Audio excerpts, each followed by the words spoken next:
వందనాలు పాస్టర్ గారు. అన్న వందనాలు. దేవునికి స్తోత్రం. ప్రభు మహాకృపను బట్టి ప్రభు మనందరికి ఇచ్చిన ఆరోగ్యాలు, క్షేమం అంతటిని బట్టి ప్రభుకే మహిమ చెల్లిస్తూ ఆయన్ని ఘనపరిచి హెచ్చిస్తున్నాము. మంచిది. మనం సువార్తల సమన్వయం ఈ సబ్జెక్ట్ ని నేర్చుకుంటున్నాం. 4 సువార్తలను మనం ఏకతాటి మీదకి తీసుకొచ్చే ప్రయత్నం చేసి వాటిని వరుస క్రమంలో నేర్చుకుంటున్నాం. మీరు నోట్స్ చక్కగా రాసుకుంటున్నారని ఆశిస్తున్నాను. నోట్స్ రాసుకోవడం అంటే మీకు స్క్రీన్ మీద ఇట్లా టైటిల్ మాత్రమే, టైటిల్ వచనాలే ఉన్నాయి.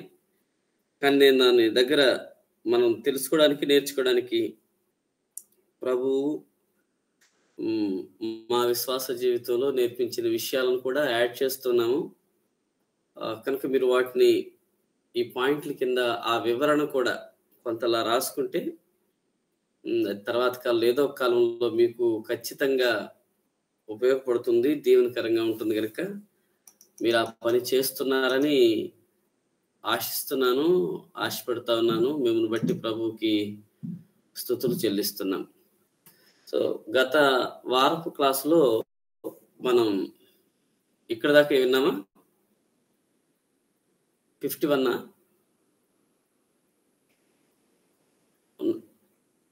నా మాట వినపడుతుందా? Hello, right.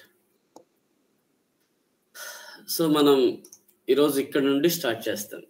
52 రాత్రి ప్రార్థన అనంతరం యేసుక్రీస్తు ప్రభువారు అపోస్తలులను 50 వరకే విన్నామా?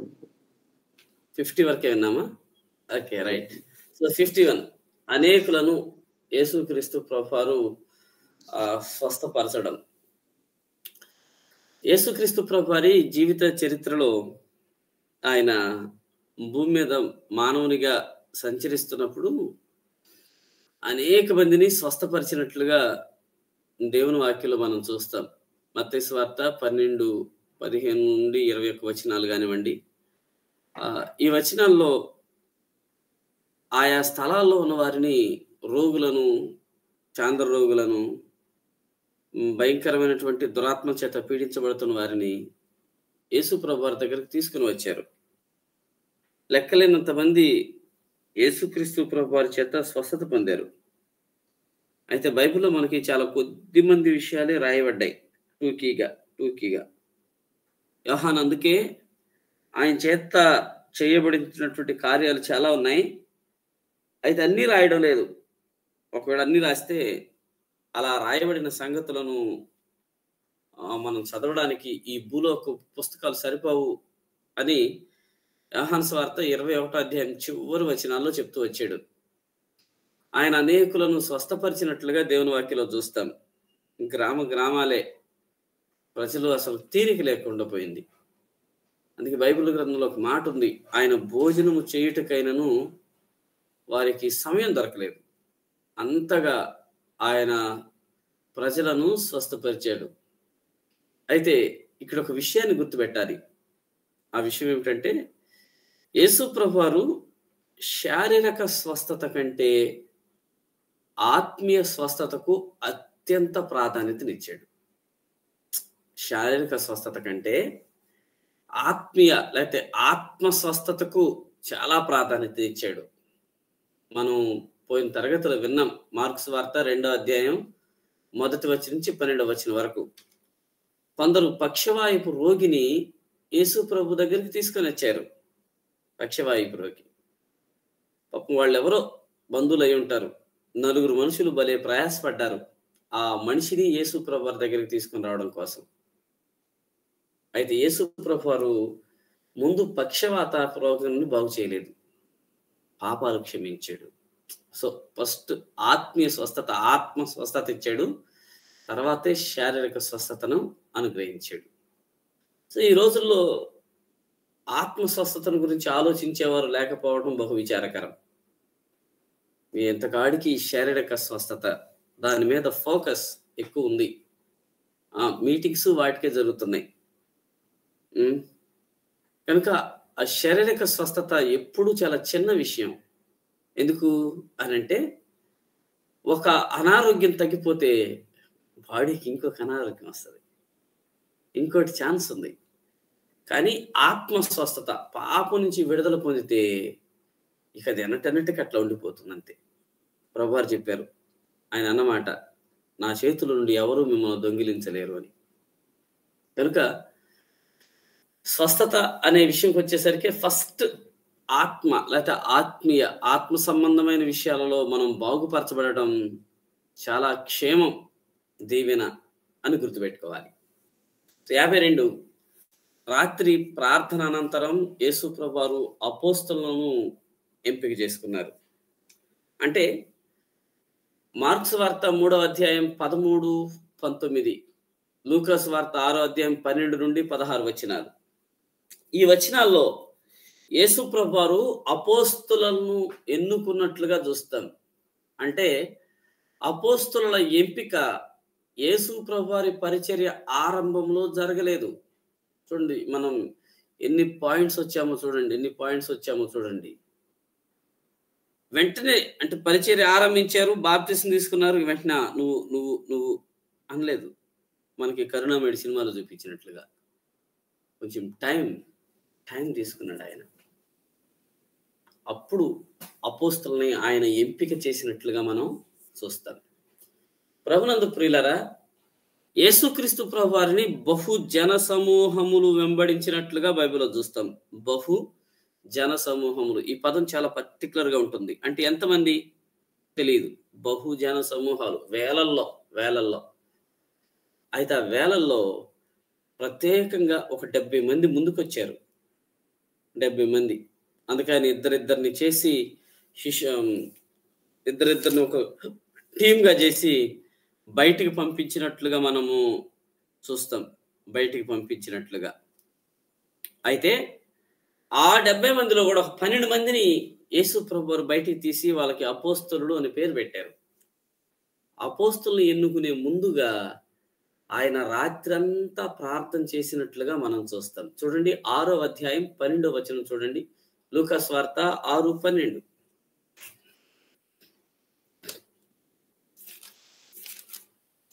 చదువుతున్నారా?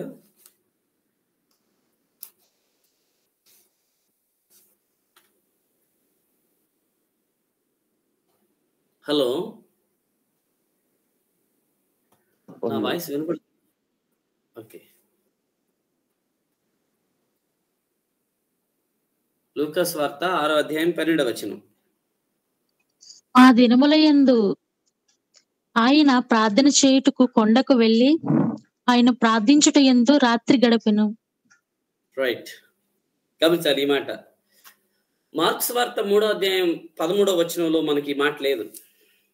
మార్క్స్ వార్త ఒకసారి తీయండి, 3:13. మార్క్స్ వార్త 3:13లో ఆయన కొండ ఎక్కి తనకిష్టమైన వారిని పిలువగా వారు ఆయన యొద్దకు వచ్చిరి అని ఉందంతే. సో ఈ భాగంలో యేసుక్రీస్తు ప్రభువారు శిష్యులను ఎన్నుకున్నారు, ఎంపిక చేశారు. వారికి అపోస్తలులు అని నామకరణం చేశారు. 12 మందిని ప్రత్యేకించారు. మార్క్స్ వార్త చాలా స్పెసిఫిక్ గా ఆయన కొండ మీద ఉన్నాడు, వాళ్ళు పిలిచాడు అని చెప్పారు. అంటే అపోస్తలుల ఎంపిక ఒక కొండ మీద జరిగింది. ఒక కొండ మీద. దీన్ని ఆ కొండ అనే దాన్ని పక్కన పెట్టండి. నెక్స్ట్ పాయింట్ లో మనం దాని గురించి కొంత విషయాలు వింటాం. కొండ దగ్గర ఆ కొండ మీద తనకిష్టమైన వారందరినీ పిలిచాడు ఆయన.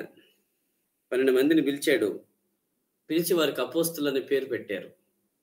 అయితే లూకాసు వార్త మనం చదివితే 6వ అధ్యాయం 12వ వచనంలో ఆయన శిష్యులను పిలవక మునుపు, అంటే అపోస్తలులను ఎంపిక చేయక మునుపు రాత్రి అంతా దేవునికి ప్రార్థన చేశారు అని ఉంది. రాత్రి అంతా దేవునికి ప్రార్థన. ఎందుకు? ఈ విషయాన్ని గుర్తించండి. యేసుక్రీస్తు ప్రభువారు ఒక మహత్తరమైన కార్యం కొరకు ఆయన పరలోకాన్ని విడిచిపెట్టి భూలోకానికి వచ్చాడు. ఆయన భూలోక రాక విషయంలో ఎన్నో కారణాలు చెప్పబడ్డాయి బైబిల్ గ్రంథంలో. పాపాల కొరకు మరణించడానికి వచ్చారు, వెదకి రక్షించడానికి వచ్చారు, సువార్త ప్రకటించడానికి వచ్చారు, అగ్ని వేయడానికి వచ్చారు. సో ఇలా చాలా కారణాలే మనకు చెప్పబడ్డాయి. అయితే వాటిలో ఒకటి దేవుని రాజ్య సువార్తను ప్రకటించడం. యేసుక్రీస్తు ప్రభువారు ఆయన కేవలం ఇశ్రాయేలుకు మాత్రమే చెప్తూ వచ్చారు. మరి సర్వలోకానికి ఆ పని చేయాల్సింది అపోస్తలులే. కనుక ఆ బాధ్యత యేసుక్రీస్తు ప్రభువారు అపోస్తలుకి అప్పగించనున్నారు. కనుక ఇది ఒక రోజుతో అయ్యే పని కాదు, ఇది చాలా దీర్ఘకాలపు పని. ఎంత దీర్ఘకాలం? యేసు ప్రభువారు ఆరంభించింది మొదలుకొని నేటి వరకు అది కొనసాగుతుంది. యేసు ప్రభువారు ఆ పనిని ఆరంభించారు, నేటి వరకు అది కొనసాగుతుంది. అందుకే మార్క్స్ వార్త 1వ అధ్యాయం 1వ వచనం చదువుతారా ఎవరైనా? మార్క్స్ వార్త 1వ అధ్యాయం 1వ వచనం. దేవుని కుమారుడైన యేసు క్రీస్తు సువార్త ప్రారంభము. చాలమ్మా, చాలు. ఆ మాట చూడండి, సువార్త ప్రారంభం. ఆరంభం ఎవరు ప్రారంభించారు? యేసు ప్రభువే ప్రారంభించారు. ఆయన ప్రారంభించి పరలోకానికి వెళ్ళిపోయారు. దాన్ని కొనసాగించవలసింది మాత్రం అపోస్తలులే. అపోస్తల దగ్గర నుంచి అంటే ఆ బ్యాటిల్ రిలే రేస్ లాగా యేసు ప్రభువారు ఆరంభించి దాన్ని అపోస్తలులకు ఇస్తే, అపోస్తలు తర్వాత శిష్యులకి ఇవ్వగా వాళ్ళు వాళ్ళ తర్వాత వాళ్ళకి అట్లాగున ప్రస్తుతం ఆ బ్యాటిల్ ఈ రోజున నా చేతికి వచ్చింది, నీ చేతికి వచ్చింది, మనందరి చేతికి వచ్చింది. గమనించాలి. అంటే ఇది ఒక్కరోజు కొరకైంది కాదు. అపోస్తలు ఎంపిక అనేది చాలా ప్రాముఖ్యమైన ఉద్దేశం. అందుకే యేసుక్రీస్తు ప్రభువారు రాత్రి అంతా ప్రార్థనలో గడిపారు. రాత్రి అంతా. ఒకవేళ రాత్రి అంతా ప్రత్యేక టాపిక్ ఏమిటంటే అపోస్తల ఎంపిక, అపోస్తలను ఎన్నుకోవడం. నిజంగా అపోస్తలు ఎన్నుకోబడినప్పుడు అక్కడ ఉన్న వాళ్ళని చూసి విస్తుపోయి ఉండాలా. ఇదేంటి యేసు ప్రభు పోయి వీళ్ళని ఎన్నుకున్నాడు శిష్యులుగా అని అనుకుని ఉండాలి. కానీ ప్రభువుకు తెలుసు వాళ్ళు ఎంత నమ్మదగిన వాళ్ళో. వాళ్ళని నమ్మాడు ఆయన. నా తర్వాత ఈ పనిని సమర్థవంతంగా వీళ్ళు నెరవేరుస్తారు అని. ఒక్క ఇస్కరియోతు యోధ తప్ప మిగతా వాళ్ళందరూ ఎంత సమర్థంగా నెరవేర్చారో బైబిల్ చరిత్ర మనకు చెప్తా ఉంది. అయితే ఇక్కడ మనం గుర్తించాల్సిన ఒక విషయం ఏమిటంటే యేసు ప్రభువారు ప్రార్థన చేయడం, అది కూడా రాత్రంతా ప్రార్థన చేయడం. రాత్రి అంతా చూడండి, 12వ వచనం లూకా సువార్త 6:12లో రాత్రి అంతా అనే మాట. రాత్రి గడిపెను దేవునికి ప్రార్థించుట యందు ఆయన రాత్రి అంతా గడిపాడు. అది కూడా ఎక్కడట? కొండకు వెళ్ళి. మార్క్స్ వార్త 3:13లో కొండ ఎక్కి శిష్యులను అపోస్తలులను ఎన్నుకున్నారు. అంతకు ముందుగానే ఆ కొండ మీదకే వెళ్ళి ఆయన రాత్రి అంతా ప్రార్థనలో గడిపినట్లుగా మనము చూస్తాం. యేసు ప్రభువారి జీవితంలో ప్రార్థన ఒక ప్రత్యేకమైన భాగం. ఆయన ప్రార్థించటంలో మనకి ప్రాముఖ్యంగా మాదిరిగా ఉన్నాడు. నేను కొన్ని టాపిక్స్ లేకపోతే కొన్ని పాయింట్స్ చెప్పాలనుకుంటున్నాను. యేసు ప్రభువారు ఎప్పుడెప్పుడు ప్రార్థన చేశారో మనం వాటిని నేర్చుకునే ప్రయత్నం చేద్దాం.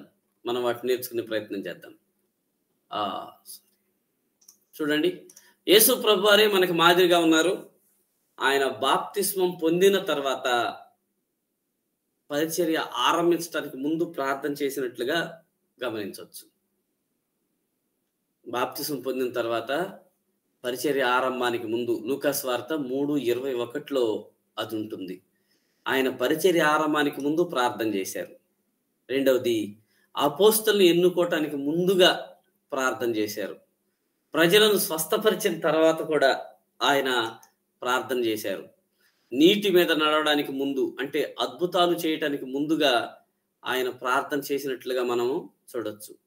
రూపాంతర సమయంలో ఆయన కొండ ఎక్కి కొండ మీద రూపాంతరం చెందిన సమయంలో కూడా ఆయన ప్రార్థన చేస్తూనే ఉన్నారు. తరువాత శిష్యులను ప్రశ్నించటానికి ముందు లూకా సువార్త 9:18లో నన్ను గురించి ఏమనుకుంటున్నారు ప్రజలందరూ అని ప్రశ్నించాడు. మీరేమనుకుంటున్నారు అని ప్రశ్నించాడు. ఆ ప్రశ్నించడానికి ముందు కూడా యేసు ప్రభు వారు ప్రార్థన చేశారు.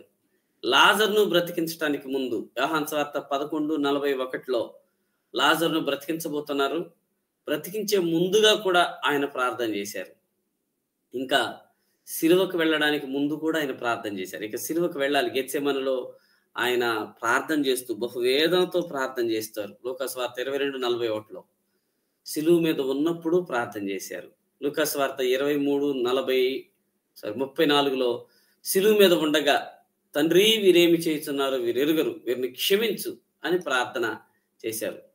ప్రాణం విడవటానికి ముందు కూడా ఆయన ప్రార్థన చేశారు. ప్రాణం విడవడానికి ముందు సిలువలో లెట్ డేస్ లో ఉన్నారు కదా, యేసు ప్రభువు పలికిన 7 మాటల్లో తెలుసా 3 మాటలు ప్రార్థనే. 3 మాటలు. తండ్రి వీరేమి చేస్తున్నారు వీరెరుగరు, వీరు క్షమించు. నా దేవా నా దేవా నన్నెందుకు చేయి విడిచితివి. తండ్రి నా ఆత్మను నీ చేతికి అప్పజెప్పుతున్నాను. ప్రార్థనలే ఇవన్నీ. ఆయన ఈ చివరి మాట చెప్పి ప్రాణం విడిచారు. ప్రార్థన చేసి ప్రాణం విడిచారు. భూమి మీద నుండి పరలోకానికి ఆరోహణం అయ్యే ముందు కూడా ఆయన వారి చేతులెత్తి ఆశీర్వదించి ప్రార్థించి ఆయన వారు చూస్తుండగా పరలోకగతుడైనాడు అని మనం లూకా సువార్త 24:51లో చూడొచ్చు. సో ఈ విషయాలన్నీ 2 స్లైడ్స్ గా యేసు ప్రభు వారి ప్రార్థనా జీవితాన్ని మనం చూసాం. ఆయన ఎప్పుడెప్పుడు ఎందుకు ఎలా ప్రార్థన చేశారు. వాస్తవానికి యేసు ప్రభు వారు ప్రార్థించవలసిన అవసరం ఉందా? చాలా మంది అనుకుంటారు యేసు ప్రభు కూడా ప్రార్థన చేశాడు కదండి. అవును, ఆయన ఎందుకు ప్రార్థన చేశాడంటే మనకి మాదిరి ఉంచడానికి ప్రార్థన చేశాడు. ఆయన ప్రార్థించవలసిన అవసరం లేదు అని చెప్పొచ్చు ఖచ్చితంగా. కానీ ఆయన మనకు మాదిరి చూపించడం కోసం ప్రార్థన చేశారు. అందుకే బైబిల్లో ఈ వచనం ఉంది ప్రియులారా. ఇది చాలా అద్భుతమైన వచనం. హెబ్రీ పత్రిక 5వ అధ్యాయం 7-8 వచనాలు. శరీరధారి అయి ఉన్న దినాల్లో మహారోదనంతోనూ కన్నీళ్లతోనూ తన్ను మరణం నుండి రక్షింపగలవానికి ప్రార్థనలను యాచనలను సమర్పించి భయభక్తులు కలిగి ఉన్నందున ఆయన అంగీకరింపబడెను. ఈ మాట నోట్ చేయండి. ఆయన కుమారుడై యుండియు, ఆ మాట ఆయన కుమారుడై యుండియు ప్రార్థనలు చేశాడు. ఆయన కుమారుడై యుండియు అంటే వాస్తవానికి కుమారుడు ప్రార్థించవలసిన అవసరం లేదు. ఆర్డర్స్ ఇస్తే చాలు, అయ్యే జరిగిపోతాయి. కానీ ఆయన కుమారుడై యుండియు ప్రార్థన చేశాడు. ప్రభునందు ప్రియమైన సోదరి సహోదరులారా, ఆయన కుమారుడై యుండియు ప్రార్థన చేస్తే మనం ఇంకెంతగా ప్రార్థన చేయవలసి ఉందో జ్ఞాపకం చేసుకుందాం. మనం ఖచ్చితంగా ఇంకా ఎక్కువగా దాని అవసరత మనకుంది అన్న విషయాన్ని గుర్తించాలి. మనం ఇంకా ఏమండి, కుమారుడే త్రిత్వంలో ఉన్నటువంటి 2వ వ్యక్తియే అంతగా ప్రతి విషయానికి ప్రార్థన చేస్తే, దేవుని మీద ఆధారపడితే, మరి మనం మన వ్యక్తిగత జీవితాల్లో ఇంకెంత ప్రార్థన చేయవలసిన వారమై ఉన్నాము. ఇంకెంత ప్రార్థన ద్వారా, నా మాటల్ని జాగ్రత్తగా మీరు వినాలి, ప్రార్థన ద్వారా ప్రభువు మీద ఆధారపడవలసిన వారమై ఉన్నాం. ప్రార్థన ద్వారా కనుక ఇది చాలా ప్రాముఖ్యం. అందుకే ఆయన వ్యక్తిగత ఈ స్వార్థంలో ఆయన ప్రార్థనలో గడిపిన సందర్భాలు చాలా మనకు అందుకే రాశారు. ప్రార్థనలో గడిపిన సందర్భాలు ఎందుకని, కుమారుడయుండి దేవుడయుండి ఆయనే ప్రార్థన చేస్తే మనం ఇంకెంత ప్రార్థన చేయాలో అన్న విషయం మనకు అర్థం కావడం కోసం. అందుకే ఆయన అపోస్తులను ఎన్నుకోవడానికి ముందుగా ఆ కొండ మీద రాత్రి గడిపారు, ప్రార్థనలో గడిపారు, దేవునికి ప్రార్థన చేస్తూ వచ్చారు. అంటే ఇక్కడ మనం గుర్తుపెట్టుకోవాల్సిన విషయం ఏమిటంటే, అపోస్తుల ఎంపిక దైవ ఆధీనంలో దైవిక ఎంపికగా జరిగింది. దైవిక ఎంపిక అంటే ఇది మనకి గుర్తు చేసే ఒక విషయం. దేవుడే మనల్ని ఎన్నుకున్నాడు, అంతే. సో ఈరోజు మనం రక్షించబడ్డాం, దేవుని పిల్లలమయ్యాం, దేవుడు నిన్ను ఎన్నుకున్నాడు. ఈ విషయం భలే ధైర్యాన్ని ఆదరణని కలిగిస్తుంది.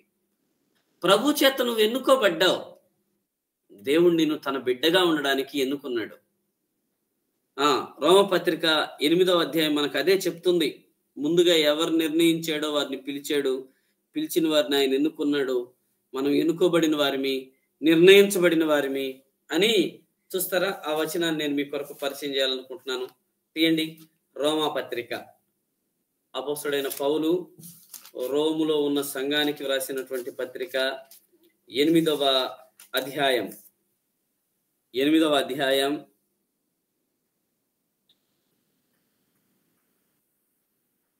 29వ వచనం నుండి 29-30 వచనాలు మనం చదవద్దు కానీ రాసుకోనండి.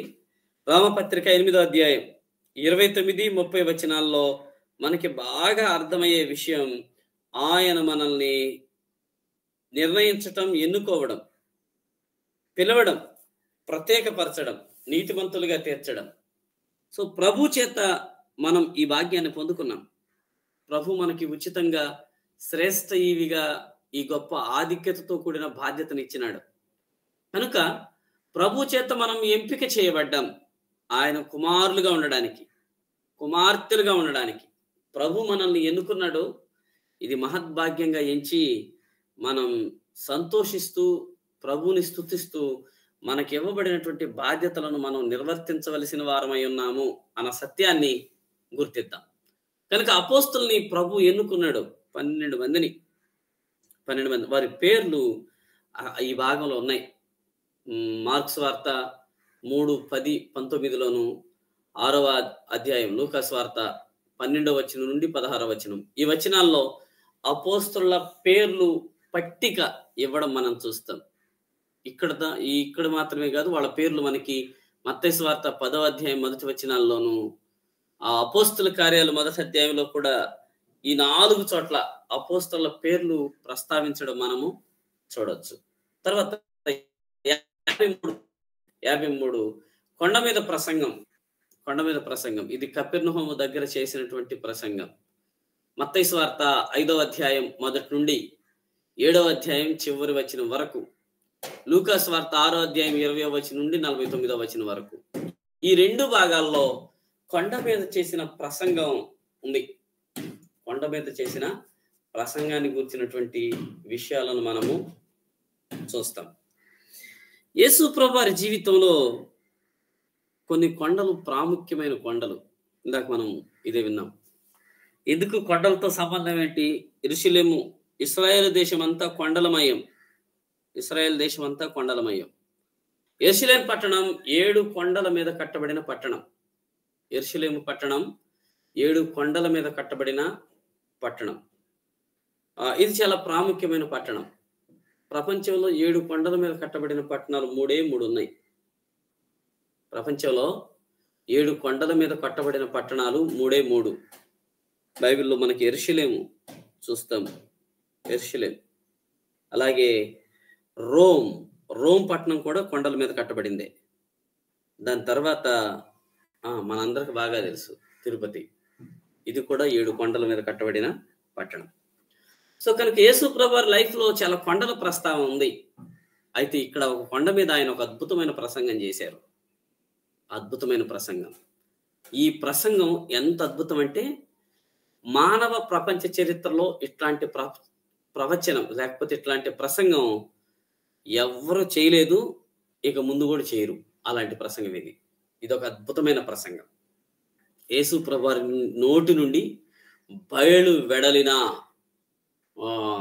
అనిర్వచనీయమైన అద్భుతమైన ప్రసంగం కొండ మీద ప్రసంగం. దీన్ని కపెర్నహూము దగ్గర ఆయన చెప్పాడు.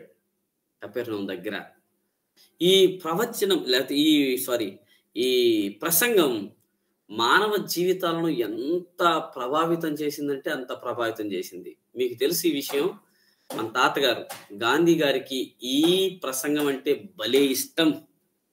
ఈ ప్రసంగం అంటే, కొండ మీద ప్రసంగం అంటే, నిన్ను చెంప మీద కొట్టేవానికి చెంప చూపించు అని చెప్పిన ప్రసంగం, ఆ మాట ఈ ప్రసంగంలో ఉందే. అందుకే ఈ ప్రసంగం గాంధీ గారికి మహా ఇష్టం. ఇది ఒక అద్భుతమైన ప్రసంగం, కొండ మీద చేయబడిన ప్రసంగం. సో ఆ హట్టీము అనే కొండ మీద యేసు ప్రభు వారు ఈ ప్రసంగాన్ని చేశాడు. హట్టీము. మీకు మాట చెప్పమంటారా? ఇందాక అన్నట్లుగా యేసు ప్రభు వారి జీవితంలో కొండల ప్రాధాన్యతలు చాలా ఉన్నాయి. యేసు ప్రభు వారి జీవితంలో కొండల ప్రాధాన్యతలు. ఒకటి, ఈ కొండ మీద, హట్టీము అనే కొండ మీద ఆయన ప్రసంగం చేశాడు. కొండ మీదనే అపోస్తలులను ఆయన ఎన్నుకున్నాడు. కొండ మీదనే ఆయన రూపాంతరం చెందాడు. కొండ మీద గెత్సేమనేలో ఒలివ కొండ మీదే ఆయన ప్రార్థన చేశాడు. గొల్గొతా కొండ మీద ఆయన ప్రాణం అర్పించాడు. ఒలివల కొండ మీద నుండి ఆయన పరలోకానికి ఆరోహణం అయ్యాడు. చూసారా, యేసు ప్రభు వారి జీవితంలో కొండలు. మనకు అద్భుతమైన ప్రసంగం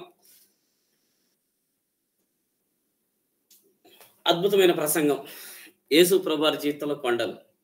సో ఇది హట్టీము అనే పేరు కలిగిన కొండ. ఆ కొండ మీద యేసుక్రీస్తు ప్రభు వారు 3 అధ్యాయాలు దీర్ఘమైన ప్రసంగం చేశాడు. ఆయన చాలా సుదీర్ఘమైన ప్రసంగం. 5వ అధ్యాయంలో స్టార్ట్ అయింది, 7వ అధ్యాయం చివరి వరకు ఈ ప్రసంగాన్ని ఆయన కొనసాగించినట్లుగా చూస్తాం. హట్టీం అనే కొండ మీద ఈ ప్రసంగం చాలా అద్భుతం. దీన్ని క్రైస్తవ నీతి శాస్త్రం అని పిలుస్తారు. క్రైస్తవ నీతి శాస్త్రము అని. ఈ ప్రసంగం రక్షించబడిన వారందరికీ అన్వయింపవలసినటువంటి ప్రసంగం.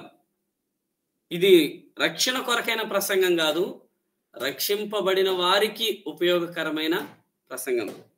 మరొక మాట చెప్పాలంటే పరలోక రాజ్యంలో జీవించాలనుకున్న వాళ్ళందరూ భూలోకంలో ఎట్లా జీవించాలో తెలియచేసే ప్రసంగమే కొండ మీద ప్రసంగం.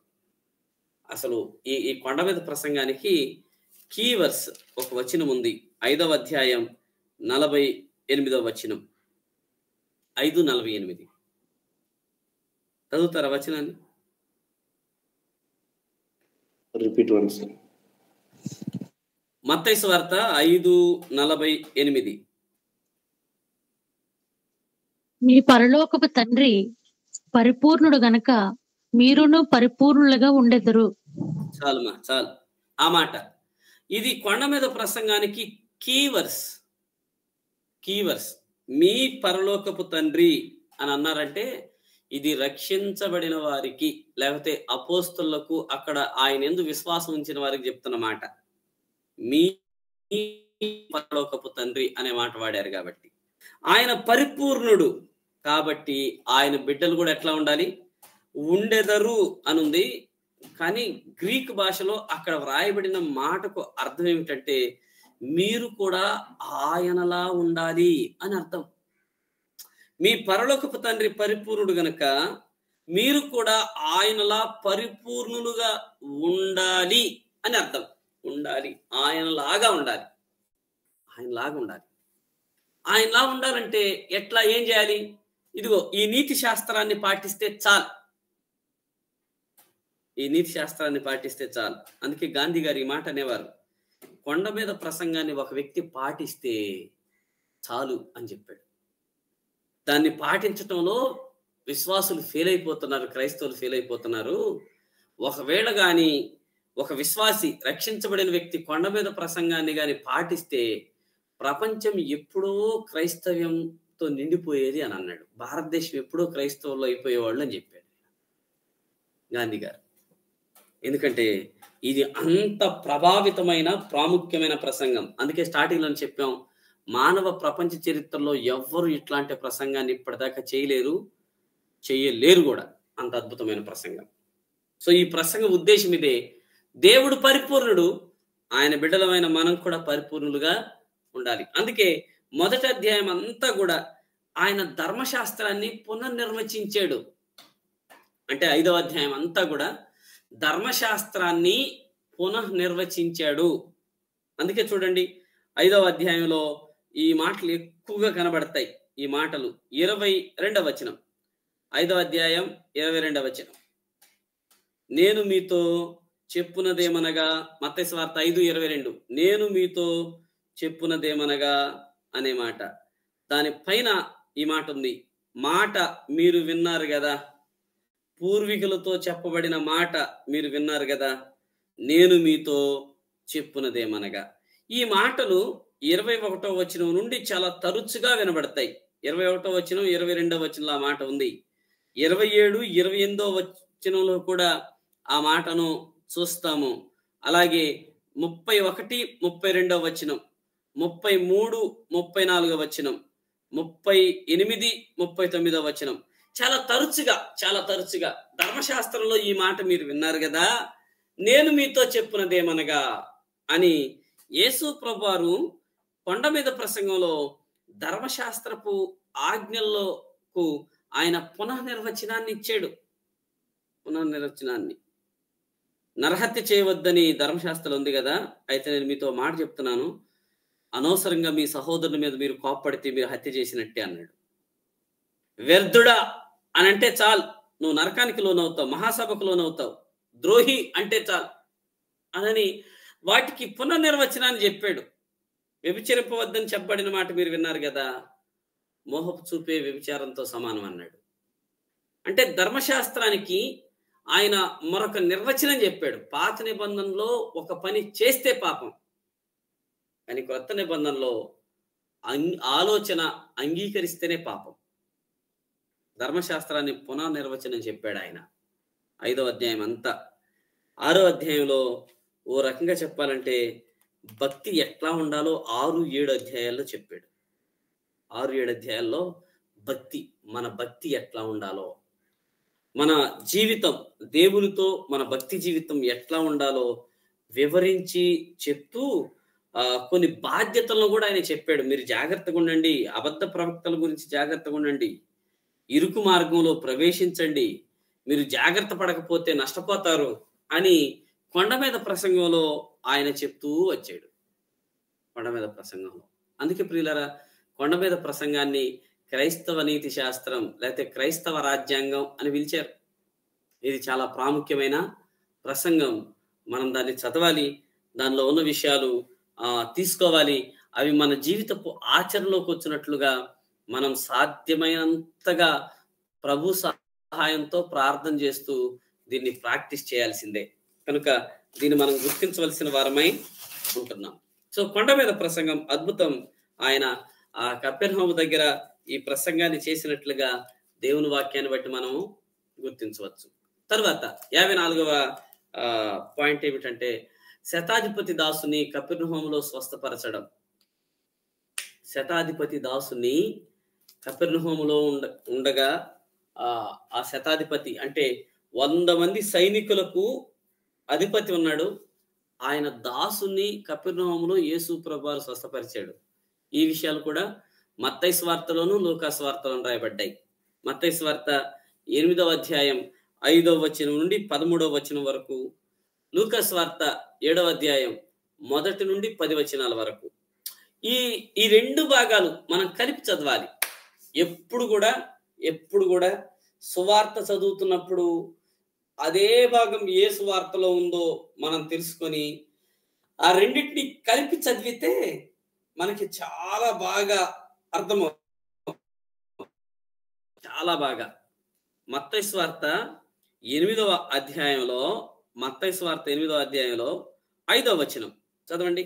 మత్తయి సువార్త 8:5 చదవండి.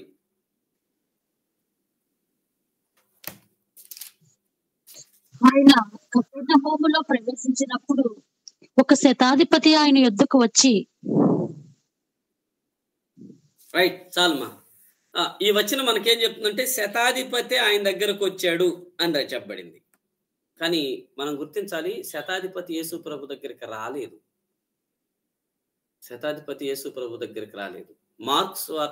లూకా స్వార్త చదివితే మనకు అది అర్థమవుతుంది. మత్తయి స్వార్తలో శతాధిపతి ఆయన దగ్గరకు వచ్చాడని రాయబడింది, కానీ లూకా స్వార్తలో ఆయన రాలేదు. మరెవరు వచ్చారు? ఆయన కొద్ది మందిని పంపించాడు యేసు ప్రభు దగ్గరికి. ఆ పంపినోడు కూడా ఎవరు తెలుసా? యోధా మత పెద్దలు అని లూకా స్వార్తలో ఉంది. మీరు లూకా స్వార్త 7వ అధ్యాయం 1వ వచనం. ఆయన తన మాటలన్నీ ప్రజలకు సంపూర్తిగా వినిపించిన తర్వాత కపెర్నహూములోకి వచ్చాను. ఒక శతాధిపతికి ప్రియుడైన దాసుడొకడు రోగి అయి చావసిద్ధమై ఉండెను. శతాధిపతి యేసును గూర్చి విని ఆయన వచ్చి తన దాసుని స్వస్థపరచవలనని ఆయనను వేడుకొనుటకు యూదుల పెద్దలను ఆయన యొద్దకు పంపెను. చూసారా, శతాధిపతి రాలేదు, యూదుల పెద్దలను పంపించాడు. యూదులు అది మరి మత్తయి సువార్త అట్లెందుకు రాయబడింది? యూదుల పెద్దలు శతాధిపతి పంపితే వచ్చారు. ఒక రకంగా చెప్పాలంటే ఆయన పంపితే వచ్చారు గనక ఆయన వచ్చినట్టే. అందుకే మత్తయి అట్లా రాశాడు. సో ఇందుకే మనం సువార్తల్ని కలిపి చదవాలి, ఆ భాగాల్ని కలిపి చదవాలి. అప్పుడు మనకి చాలా విషయాలు అర్థమవుతాయి. ఆయన యూదుల పెద్దలను పిలిచి, అయ్యయ్యా నా దాసుడు ఒకడు బాగలేకుండా ఉన్నాడు, వాడిని బాగు చేయాలా? యేసు ప్రభు వారు ఆయన్ని బాగు చేయనట్లుగా నా కోసం యేసు ప్రభు వారిని రిక్వెస్ట్ చేయండి, అడగండి అని పంపించాడు. నిజంగా ఎంత గర్వం ఇతనికి అనిపిస్తుంది. అని లేదు లేదు, ఇతడు చాలా అద్భుతమైన వ్యక్తి. యూదా మత పెద్దలు ఈ శతాధిపతి మాత్రమే విన్నారు. ఎందుకు విన్నారు? ఇతడు అన్యుడు కదా, రోమిడు కదా. రోమిడు మాట యూదా మత పెద్దలు వినడం ఏమిటి? అక్కడ ఒక చిన్న ఇది ఉంది. ఎందుకు విన్నారంటే, అతడు ఈ శతాధిపతి ఆ ఊర్లో కపెర్నహూములో ఉన్నటువంటి సమాజ మందిరాన్ని కట్టించింది ఇతనే. 5వ వచనం లూకాసు వార్త 7:5. లూకాసు వార్త 7:5లో అతడు మన జనులను ప్రేమించి మనకు సమాజ మందిరం తానే కట్టించినని ఆయనతో చెప్పి మిక్కిలి బతిమలానుకొనిరి అనుంది. మీకు అర్థమవుతుంది కదా? ఈ శతాధిపతి భలే మంచోడు, దేవుని యందు నమ్మికుంచిన వాడు. అందుకే ఇశ్రాయేలుకు సమాజ మందిరాన్ని ఆయనే కట్టించిచ్చాడు. వాళ్ళు పిలిచి రిక్వెస్ట్ చేశాడు, అయ్యా నా దాసుని బాగు చేయమని ప్రభు వారికి చెప్పండి అయ్యా అని. ఒకవేళ నేను అన్యుని కదా, ఒకవేళ నేను వెళ్తే ఆయన కాదంటాడేమో, మీరే కాస్త నా విషయమై ఇది రిక్వెస్ట్ చేయండి, నాకు సహాయం చేయండి అన్నట్లుగా ఆయన యూదా మత పెద్దలను పంపితే వారు వెళ్ళి యేసు ప్రభు వారికి ఇదంతా చెప్పారు. అయ్యా నీ వలన ఈ మేలు పొందడానికి అతను యోగ్యుడండి. ఏంటి అతని యోగ్యత అంటే, ఇదిగో సమాజ మందిరాన్ని కట్టించాడు. ప్రజలు చెప్పడం, అక్కడ పెద్దలు చెప్తున్నమాట, అతడు యోగ్యుడు, సమాజ మందిరాన్ని కట్టించాడు. నిజంగా ప్రియులరా, ఇలాంటి యోగ్యతలు ప్రభు పట్టించుకోడు. అందుకే వాళ్ళు ఆ మాట చెప్పినందుకో ఏమో ఆయన ముందు ఒప్పుకోలేదు, చేయలా.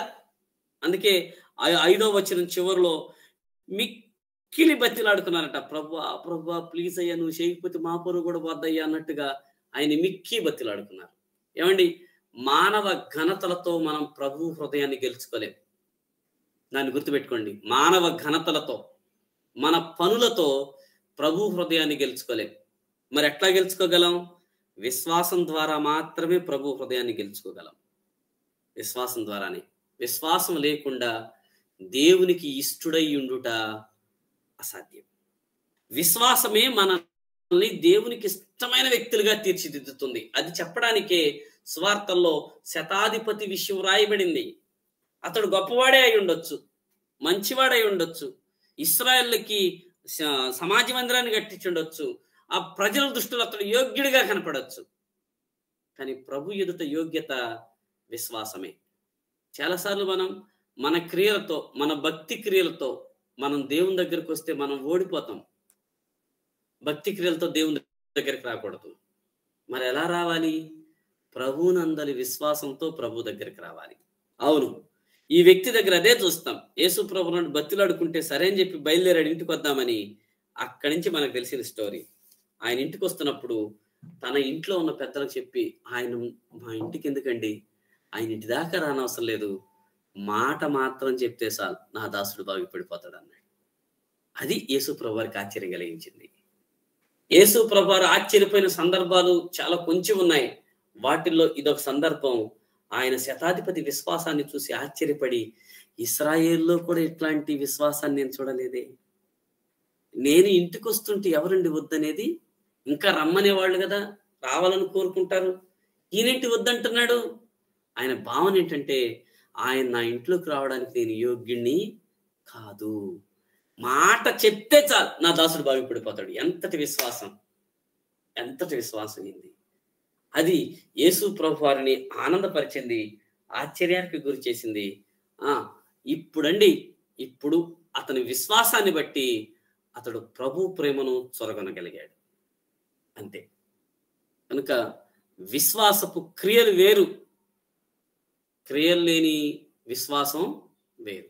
శతాధిపతి దాసు దగ్గర మనం అదే చూస్తాం.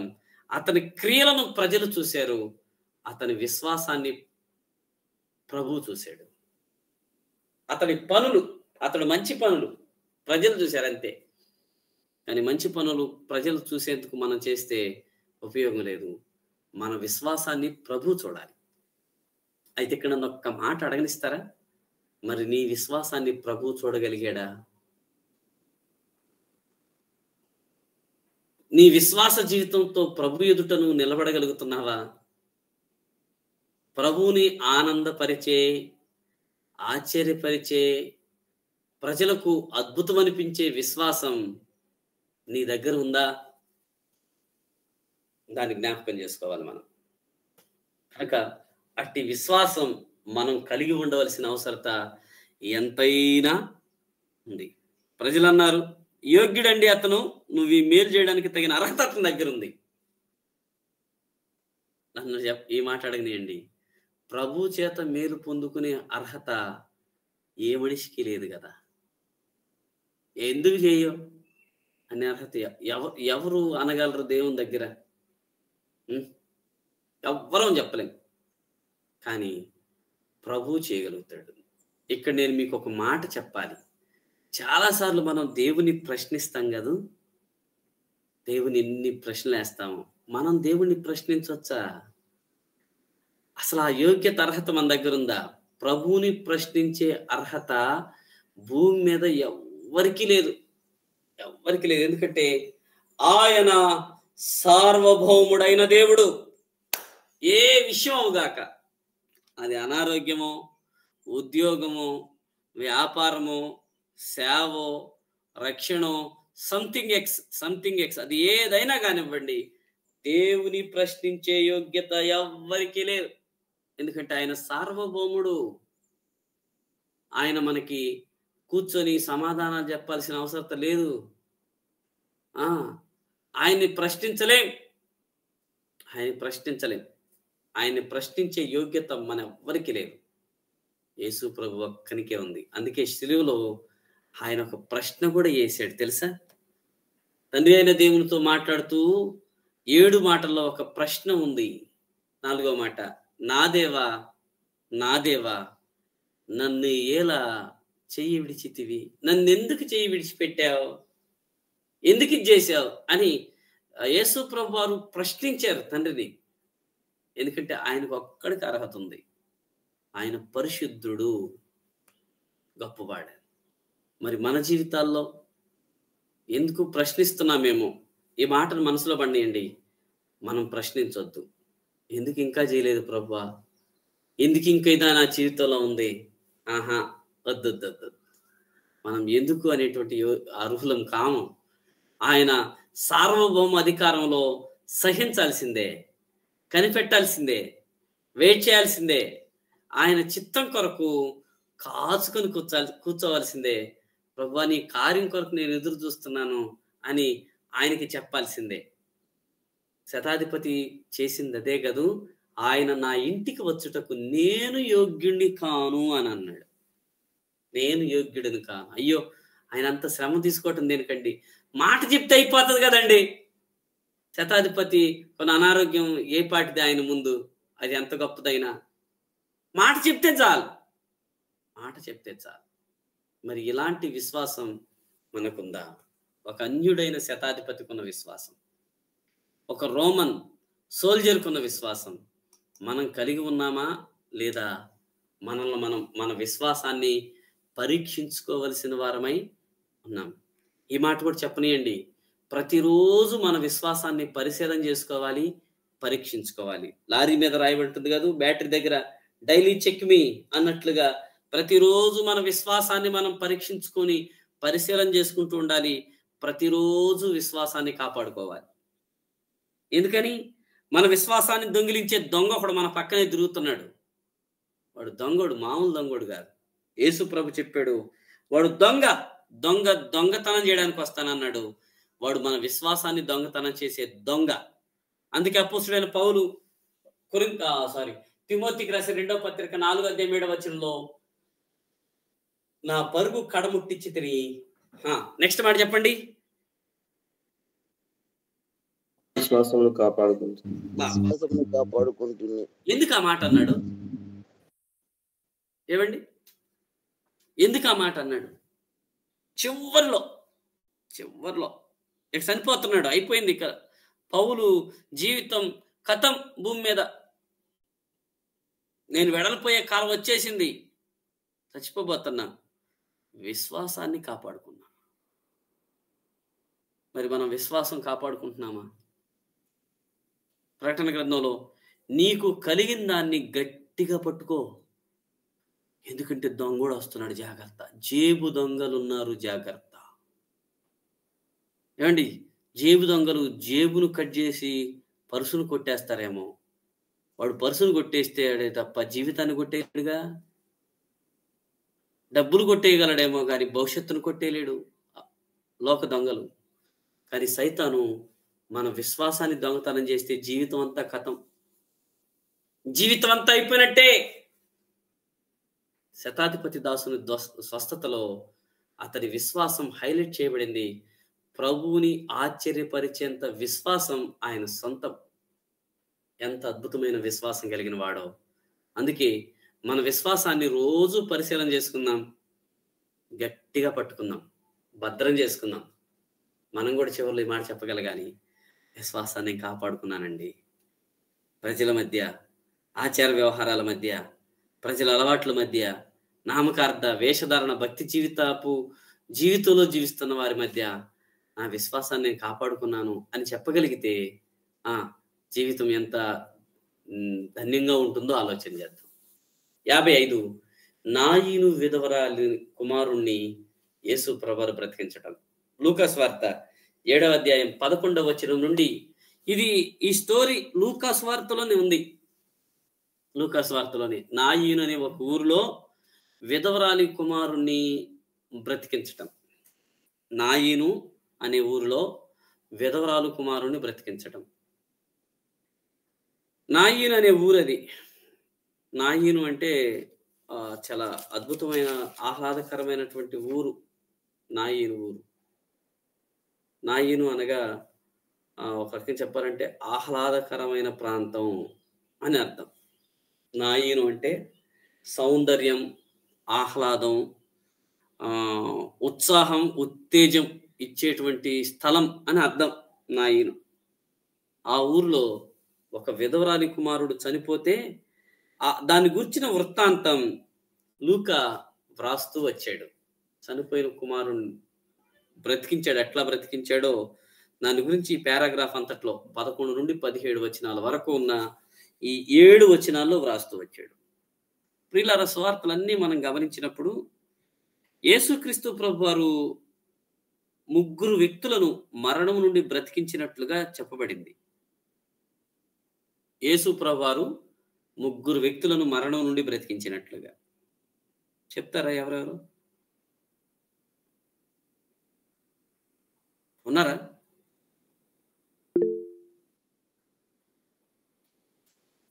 హలో, నా మాట వినబడుతుందా? కట్ అయిందా ఏంటి? వినిపిస్తుందా? యేసు ప్రభువారు తన జీవిత చరిత్రలో చనిపోయిన వారిని ఎంతమందిని బతికించారు? ఎవరెవరు?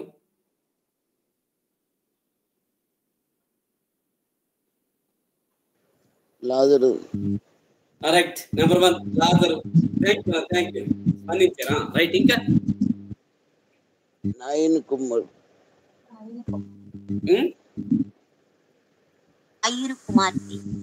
యాయిరు కుమార్తె. Very good, excellent. ఇంకా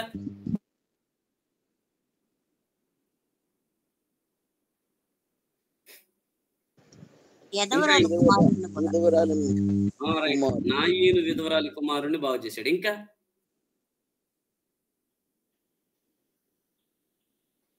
ఇంకా చించండి, ఆలోచించండి. తబిత యేసు ప్రభా? అమ్మా, యేసు ప్రభు కాదుగా తబిత అని, పేతురు కాదు. మనం ఎంత వెతికినా కనపడదు. ఎందుకంటే బైబిల్లో రాయబడింది ఈ ముగ్గురు గురించి. అంటే యేసు ప్రభు బతికించింది ముగ్గురేనా? కాదు, చాలా మంది ఉన్నారు, చాలా మంది ఉండి ఉంటారు. కానీ బైబిల్లో మనకు రాయబడింది మాత్రం వీళ్ళ ముగ్గురు విషయమే రాయబడింది. వీళ్ళ ముగ్గురు విషయమే. చాలా మంది యేసు ప్రభు బ్రతికించి ఉండొచ్చు, కానీ వీళ్ళ ముగ్గురు గురించి మాత్రమే రాయబడింది. యాయీరు కుమార్తె, నాయీను విధవరాలి కుమారుడు లాజరు, వీళ్ళ ముగ్గురు గురించే. అంటే యేసు ప్రభు కొన్నిసార్లు మీరు ఈ ప్రశ్న ఎదుర్కొని ఉండాలా, చచ్చిపోయిన వాళ్ళని బతికించడంటగా, అదిగో చచ్చిపోయాడినా బతికిండి అని ఏం చేయాలా?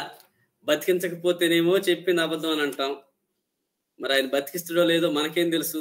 అందుకే బైబిల్ ఈ మాట రాయబడింది. యోహాను స్వార్త 5వ అధ్యాయం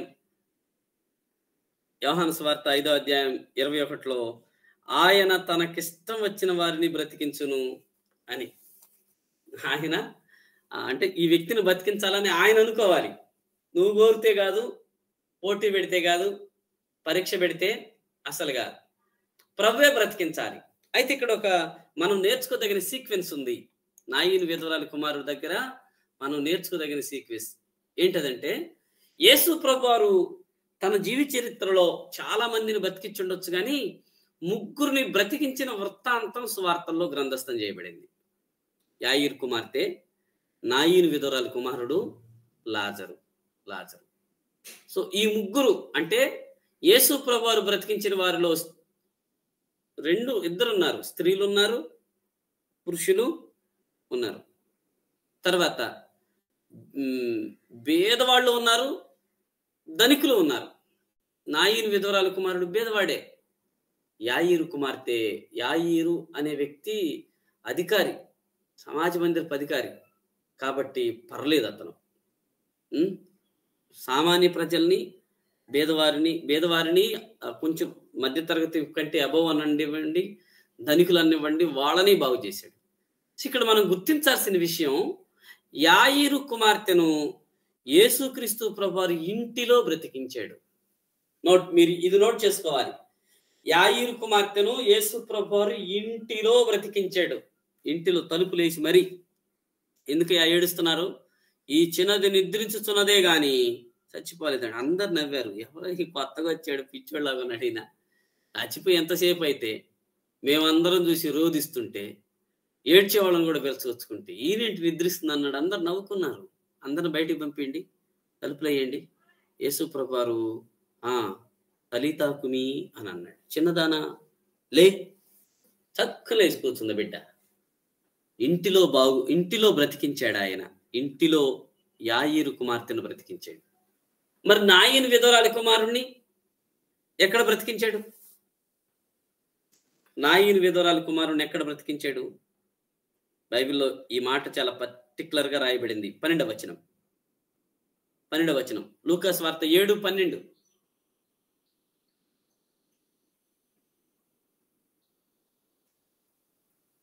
ఏం వచనం చెప్తే ఇంత లేటుగా చదువుతున్నారు అంటే మీరు బైబిల్ మీ దగ్గర లేదా? ఇంకోళ్ళు చదువుతారులేని మీరు వెయిట్ చేస్తున్నారా? ఆయన ఆ ఊరి గవని యొద్దకు వచ్చినప్పుడు చనిపోయిన ఒకడు వెలుపలకు మోసుకొని పోబడుచుండెను. అతని తల్లికి అతడొక్కడే కుమారుడు, ఆమె విధవరాలు. ఆ ఊరు జనులు అనేకులు ఆమెతో కూడా ఉండిరి. చాలు. సో యేసు ప్రభు వారు నాయీను విధవరాలి కుమారుడు బ్రతికించింది గవిని దగ్గర, ఊరి పొలిమేరల్లో బతికించాడు. ప్లేస్ చాలా ప్రాముఖ్యం. యాయీరు కుమార్తెనేమో ఊర్లో. నాయీను విధవరాలి కుమారుడు మాత్రం ఊరి బయట పొలిమేరలో. మరి లాజర్ని సమాధుల తోటలో బతికించాడు. జాగ్రత్తగా ఆ 3 ప్లేసులు చూడండి. ఇంటిలో, పొలిమేరల్లో, సమాధుల్లో. ఇంటిలో, పొలిమేరల్లో, సమాధుల్లో. దాని తీవ్రతను పెంచుతూ వచ్చాడు ఆయన. అంటే ఆయన ఎక్కడైనా చనిపోయిన వాళ్ళను బతికించగలిగినటువంటి సర్వాధికారం కలిగినటువంటి దేవుడు. ఇకంతే. ప్లేస్తో సంబంధం లేదు మనకి. ప్రభు కార్యం చేయాలి కానీ ప్లేస్తో సంబంధం లేదు. ఆయన ఎక్కడైనా చేయగలడు. ఎక్కడైనా. ఒకవేళ యాయీరు కుమార్తె ఒక్క వృత్తాంతం రాయబడి ఉంటే, ఏమండి ఆ పాప నిద్రపోతుందండి, కాకపోతే డీప్ స్లీప్లో ఉంది, అందుకే పలకరిస్తే పలకలేదు, చచ్చిపోయింది అనుకున్నారు అంటారేమో. నాయని విధవరాలు కుమారుని కూడా అట్లా అనొచ్చు. కానీ లాజర్ని అట్లా చెప్పలేం. ఎందుకంటే అతను చనిపోయి 4 రోజులైంది, సమాధిలో పెట్టబడి ఉన్నాడు. అంటే యేసు ప్రభువారు మృతులను బ్రతికించే విషయంలోనూ ఆయన శక్తి ఎంత అద్భుతమైందో మనకి చెప్తా ఉంది సువార్త. అందుకే సువార్తల్ని సమన్వయపరచడం, అంతటిని దృష్టిలో పెట్టుకుంటే మనకి యేసు ప్రభువారు ఎంత గొప్ప గనుడైన వ్యక్తో మనకు అర్థమవుతుంది. ఆయన్ని ఆరాధించడానికి, ఆయన యందు విశ్వాసం ఉంచడానికి మనకి చాలా మార్గాలు కనపడతాయి. అందుకే వీటిని మనం చదవవలసిన వారమై ఉన్నాం. వీటిని సమన్వయపరచవలసిన వారమై ఉన్నాం. 56 మనం టైం ముందుకు పోతుంది. 56 యేసు ప్రభువారు బాప్తిస్మమిచ్చు యోహాను సందేహాలను తీర్చడం. మత్తయి సువార్త 11వ అధ్యాయం 2వ వచనం నుండి 19వ వచనం వరకు. లూకా సువార్త 7వ అధ్యాయం 18 నుండి 35 వరకు. అసలు ఇది చాలా చిత్రమైన విషయం తెలుసా? ఏంటి చిత్రమైన విషయం అంటే, యోహాను తన శిష్యుల్ని యేసు ప్రభు దగ్గరికి పంపించి ఈ ప్రశ్న అడిగిచ్చాడు, రాబోవాడు నువ్వేనా, మేము మరి ఒకరి కొరకు కనిపెట్టాలా అని. రాబోయే వాడివి నీవేనా, మేము మరి ఒకరి కొరకు కనిపెట్టాల్సి ఉందా అని అడిగాడు. అదేంటండి అంటే, మెస్సయ్యవు నువ్వేనా, ఇంకొకళ్ళు రాబోతున్నారా అని అడిగాడు ఆయన. అదే యోహాను యేసు ప్రభువారికి బాప్తిస్మం ఇచ్చేటప్పుడు చెప్పిన మాట మీకు గుర్తుంది కదా, లోక పాపములు మోసుకొని పోవు దేవుని గొర్రెపిల్ల, నా వెనక వస్తున్నవాడు నాకంటే శక్తిమంతుడు,